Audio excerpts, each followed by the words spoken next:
আসসালামু আলাইকুম রহমতুল্লাহি ওয়া বারাকাতু। আমি একটা ভয়েস নিয়ে আসলাম, ভয়েসটা শুনে যাবেন, ভিডিওটা কেউ স্কিপ করবেন না, আপনাদের কাছে বিনীত অনুরোধ। আমি আজ থেকে 30 বছর আগে একটা ছাগল কিনিলাম 20,000 টাকা দিয়ে।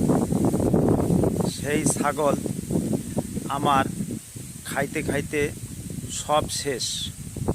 বর্তমান অবশিষ্ট কিছুই আমার জন্য রাখেনি।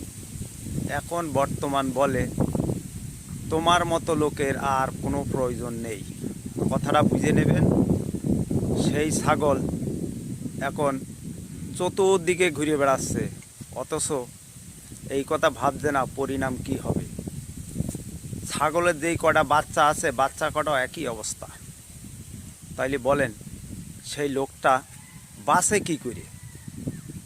সেই লোকটার জন্যে অবশিষ্ট কিছুই রাখিনি।